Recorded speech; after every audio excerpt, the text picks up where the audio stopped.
这个徽章你是否似曾相识呢？没错，它就是乌克兰第3突击旅亚速的新徽章。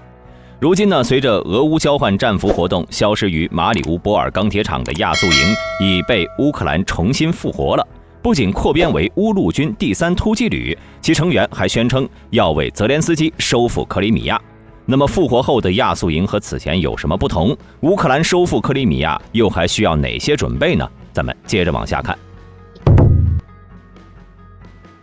1982年，乌克兰哈尔科夫市的钢铁工人运动场，一群乌克兰年轻人在这里呢成立了一个球迷组织巴尔派。随着苏联解体，巴尔派也吸引了越来越多迷茫的年轻人。到了2014年，乌克兰发生颜色革命，巴尔派摇身一变成为了一个准军事组织，来帮助乌克兰维护哈尔科夫。由于该组织地处亚速海周边，所以呢也被称为亚速营。作为一个营，该组织在乌克兰东部顿涅茨克地区的前线作战。这支部队在2014年11月12号正式并入乌克兰国民卫队。同年，亚速营就成功为乌政府收复了马里乌波尔。此后，亚速营的名声大噪，不仅拿到了内政部的高工资，每人每月4300格里夫纳的薪水，还获得了寡头伊戈尔·科洛莫伊斯基的资金支持。到了2015年，亚速营扩编成为亚速团，被重新定位为乌克兰国民警卫队特种作战团。不过，亚速营的名称呢，依然被广泛使用。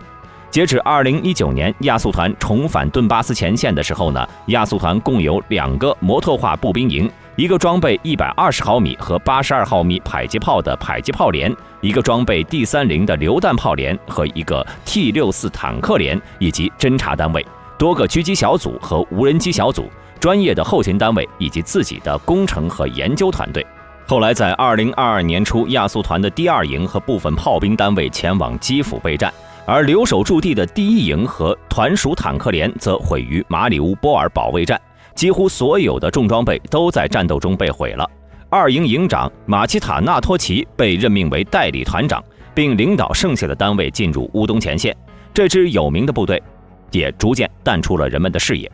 但这支部队呢，却没有就此消失。据悉，亚速团曾在去年的11月参与了赫尔松最后阶段的推进，此后在赫尔松吞并周边部队进行扩编。就在近期，随着巴赫穆特战况不利，乌克兰当局再次扩军，打算组建8个旅，以便于以后收复顿巴斯和克里米亚地区。而在这8个旅当中呢，就有亚速营的名号。据悉，这次组建的亚速营主要成员为被释放的俘虏，这些人呢曾为俄军俘虏，然后呢通过战俘交换的方式回到了乌克兰，再加上一些上次围剿的残留人员，组成新的亚速营。目前亚速营武装部队已经被乌克兰当局收入到编制之中，成为了乌军第3突击旅。有消息称，值得一提的是这段时间以来，亚速营武装部队不仅在国内招兵买马，同时还将招兵方向对准了国外势力，大量的北约雇佣军也因此纷纷加入进来，这也就成为了亚速营能够成功复活的主要原因。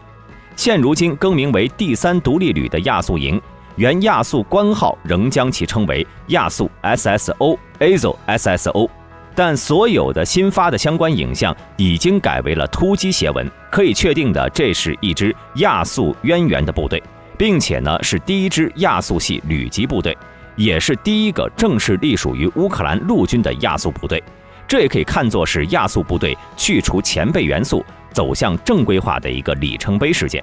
而该部队的徽章呢，则为狼头加狼之钩加突击楔文，旗帜为突击楔文。既然这支由原亚速营扩编而来，那么这支部队的指挥官应该还是马尔科姆·佐林或者安德烈·比列茨基，其中后者呢被认为是亚速营的灵魂人物。他曾在乌克兰总统亚努科维奇执政期间呢多次遭到逮捕，目前则是乌克兰最高拉达议会的议员。而另一个和亚速营有关的核心人物是乌克兰的第3大富豪伊戈尔·科洛莫伊斯基，他在经济方面给予了亚速营巨大支持。他所创立的普里瓦特集团涉足了乌克兰的钢铁、天然气、金融各个领域。他还拥有乌克兰最大的媒体集团1+1的70%股份。现乌克兰总统泽连斯基主演的政治喜剧《人民公仆》就是由该集团频道放映的。在如此强大的背景下呢，亚速营的复活是必然的。那么复活之后的亚速营目前有多少战力呢？在1月14号，新亚速营向外界发布了一张合照，照片中的人数众多，估计呢有1个营的规模，后续还会有不少国外雇佣军补入。而根据军情网站的了解，这个新成立的亚速营下辖作战单位包括3个机械化营，分别为1个坦克营、1个炮兵群、1个防空营、1个无人机侦察小组。在装备方面呢，我们也能从之前的照片上看到，新亚速营装备了荷兰提供的 YPR-765 装甲车和美国提供的 M113 装甲车。这表明亚速营正在跟乌军同时转向北约标准，其战斗力要比之前的亚速营更强了。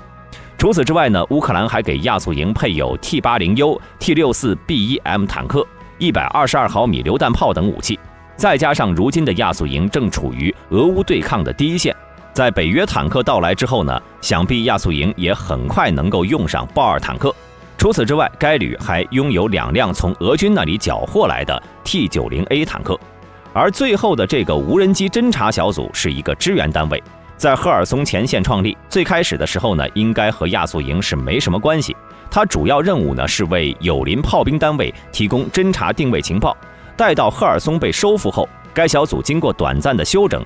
后，立刻前往了巴赫穆特。当然还在巴赫穆特南面作战，可以看出这个亚速营已经是一个标准的机械化旅了。而根据一名亚速营的成员了解，他们这次进入巴赫穆特的主要目的就是向俄军报仇。同时，除了巴赫穆特之外呢，亚速营还将克里米亚列为了必须收复的目标。当然，仅凭亚速营一支部队，那当然是无法收复克里米亚的，还需要周边部队的配合以及北约军援的支持。这里就不得不提一下收复克里米亚的几大要点。首先，乌军将面临部队如何登陆克里米亚半岛的问题。这个半岛通过一条狭窄的地峡与乌克兰领土相连，想要派遣军队拿下这里，最好呢要有一支强大的空军或者2栖部队。但无论是空军也好，海军也罢，都是乌克兰所欠缺的。因此，想要夺回克里米亚，还要从这个叫做萨瓦什的地区开始。这个地区呢，浅湖可以允许部队在退潮时穿过。这种情况呢，也在2战期间发生过2次。同时，乌军的游击部队还可以使用无人机来袭扰俄军的军舰。而一位乌克兰预备役上校则认为，夺回克里米亚的先决条件是摧毁克里米亚大桥和黑海舰队。为此，乌克兰必须获得远程打击武器。摧毁克里米亚大桥将切断俄罗斯与半岛的所有后勤联系。至于如何摧毁黑海舰队，则还要寄希望于北约提供射程300公里或者更远的导弹系统，比如美国最新军援的远程导弹、地面发射小直径炸弹，就为打击俄方更多纵深目标提供了更多方案。其射程呢，足以从哈尔科夫地区北部的沃尔昌斯克袭击俄罗斯的库尔斯克，从赫尔松地区发射则可以打击连接克里米亚的佩雷科普地峡。俄军的退役上校尤里克努托夫称， GLSDB 在大规模打击中的威胁可能是不亚于海马斯的陆军战术导弹系统，因为它比前者便宜得多，可以被大量使用。一旦发起大规模攻击，俄罗斯的防空系统将很难应对。只有综合了以上几点，乌军呢才能毫无顾忌地收复克里米亚。好了，本期视频到这里就结束了，欢迎大家在下方的评论区留言。对本频道感兴趣的朋友，请点击下方的订阅按钮。我们下期再见。